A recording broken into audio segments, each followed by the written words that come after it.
السلام علیکم دوستوں، دس از صفی ود یو۔ دوستوں میں اللہ کا بہت شکر ادا کرتا ہوں کہ ہمارا یہ جو سلسلہ ہے وہ آگے بڑھتا چلا جا رہا ہے، اور آج ہماری چھٹی قسط ہے for the leadership lessons from the life of prophet Muhammad صلی اللہ علیہ وسلم۔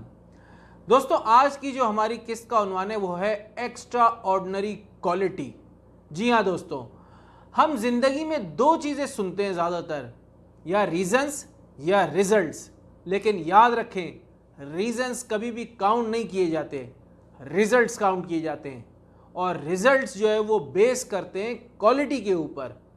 دیکھیں کوالٹی سے مراد یہ ہوتا ہے کہ اگر نبی اکرم صلی اللہ علیہ وسلم کی زندگی میں جو فالوورز تھے ان کے لیے سب سے بڑی انسپریشن، سب سے بڑا ان کے لیے سمجھ لیں کہ لائف کو ڈفرینشیٹ کرنے والی چیز اور سب سے زیادہ ان کو متاثر کرنے والی چیز وہ تھی نبی اکرم صلی اللہ علیہ وسلم کی زندگی کی quality.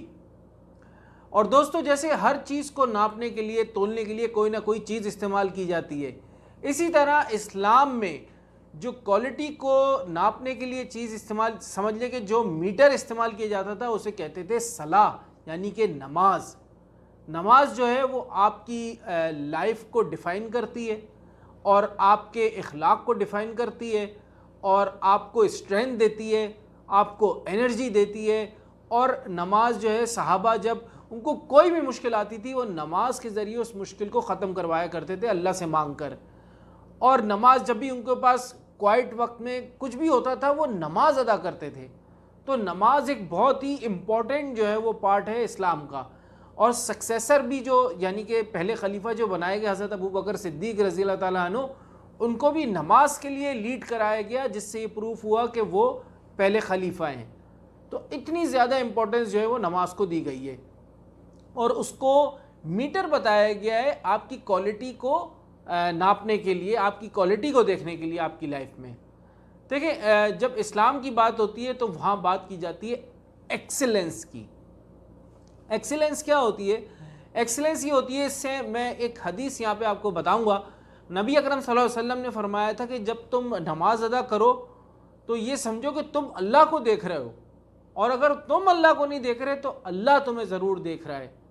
This is the example of excellence. نبی اکرم صلی اللہ علیہ وسلم کی زندگی کی جو ٹیچنگز تھیں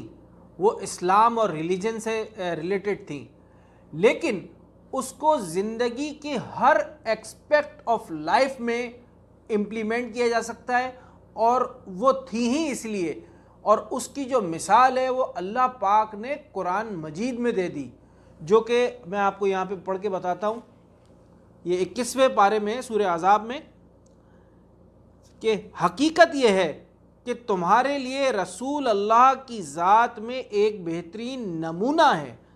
ہر اس شخص کے لیے جو اللہ سے اور یوم آخرت سے امید رکھتا ہو اور کثرت سے اللہ کا ذکر کرتا ہو۔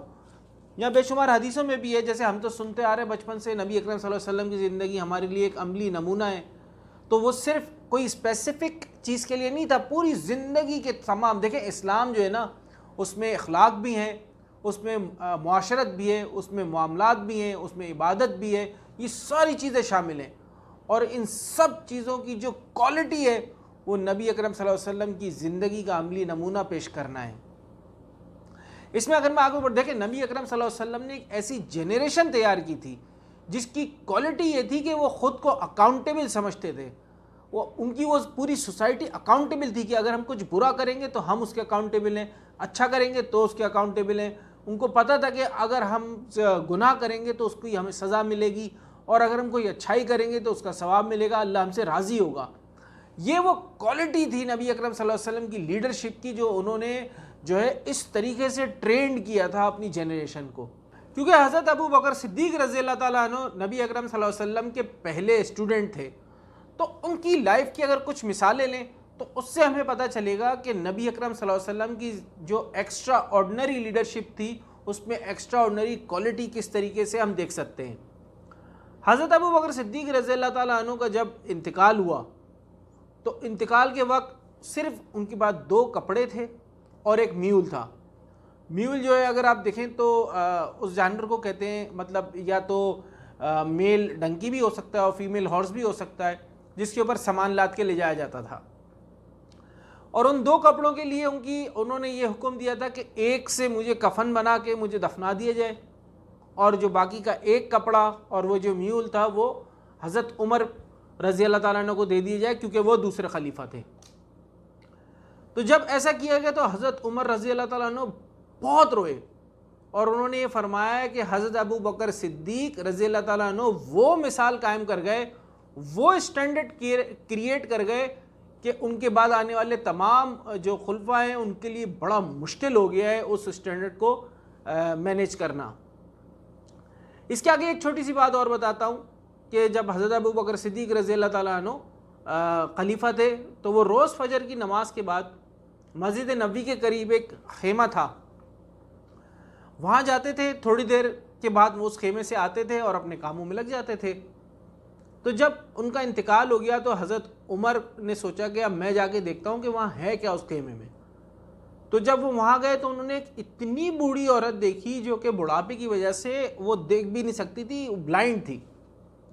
تو حضرت عمر نے دریافت کیا کہ تم کون ہو، اور کیا بس صرف یہ دریافت کیا کہ تم کون ہو، میں تھوڑا سا اس کو مکس کر گیا تھا، سوری۔ تو اس بوڑھی عورت نے یہ بتایا کہ میں یہاں رہتی ہوں اور مجھے دکھتا بھی نہیں ہے اور میں بالکل زیادہ کام نہیں کر سکتی، تو روز صبح ایک آدمی یہاں آتا تھا اور جو ہے وہ میرے گھر کی صفائی کرتا تھا اور میرے لیے کھانا بناتا تھا، اور جو ہے وہ میری جو ایک بکری ہے اس سے دودھ نکالتا تھا، اس کی صفائی کرتا تھا، اور یہ سارے کام کر کے چلا جاتا تھا، اور اگر وہ ایسا نہ کرتا تو شاید میں سروائیو نہیں کر سکتی تھی۔ تو حضرت عمر نے اس بوڑھی سے پوچھا تمہیں پتہ بھی ہے وہ کون شخص تھا؟ تو اس بوڑھی نے کہا کہ نہیں مجھے تو نہیں پتہ۔ تو حضرت عمر نے فرمایا کہ وہ ہمارے خلیفہ تھے، خلیفۃ الرسول تھے، حضرت ابو بکر صدیق رضی اللہ تعالیٰ عنہ۔ تو کس لیول کی کوالٹی تھی، کس لیول کا جو ہے ان کا، سمجھ لیں کہ لیڈرشپ اس کو کہتے ہیں کہ بذات خود فرنٹ پہ آنا اور پروف کرنا اور ایسی مثالیں قائم کرنا جو کہ تمام امت کے لیے جو ہے وہ اس کو فالو کرنے کا جو ہے ایک بڑی ایگزامپل بن جائے، اور اسی لیے لوگ ان کو فالو بھی کرتے تھے، تمام خلفاء کو، چاہے وہ حضرت عمر ہوں، چاہے حضرت ابو بکر ہوں، چاہے حضرت علی کرم اللہ وجہ ہوں، چاہے حضرت عثمان غنی رضی اللہ تعالیٰ عنہ۔ تو یہ بڑی بہترین چیزیں ہیں اسلام میں، جب ہم دیکھیں گے تو جس سے ہمیں اصل حقیقت کا پتہ چلتا ہے کہ کیا کوالٹی لائف ہوتی ہے، اور کیا، کیونکہ وہ یہ سب کچھ کرتے تھے اللہ کی رضا کے لیے، اور اس میں کوئی ان کا دنیاوی مقصد تو تھا نہیں۔ ڈیپسٹ نالج ہوتی تھی ان کی، اور اس کے یہ کوالٹی جو ہوتی ہے نا لیڈرشپ کی کوالٹی، اس کے لیے اسینشیل پارٹ ہوتے ہیں یہ سارے، کہ آپ میں جسٹس ہو، کمپیشن ہو، آپ کی ڈیپسٹ نالج ہو۔ تو یہ آج کچھ چیزیں تھیں جو میں آپ کو بتانا چاہ رہا تھا کہ نبی اکرم صلی اللہ علیہ وسلم کی زندگی کی جو ایکسٹراڈنری لیڈرشپ تھی اس میں ایکسٹراڈنری کوالٹی کس طریقے سے ہم لوگ دیکھ سکتے ہیں۔ میں ہمیشہ آپ سے ریکویسٹ کرتا ہوں کہ لازمی اس کو دوسروں کے ساتھ بھی شیئر کریں، اللہ اور رسول کی بات کسی تک پہنچ جائے اور کسی کو فائدہ ہو جائے تو ہم سب کو اس کا اجر و ثواب ملے گا۔ آپ کا دوست صفی، السلام علیکم۔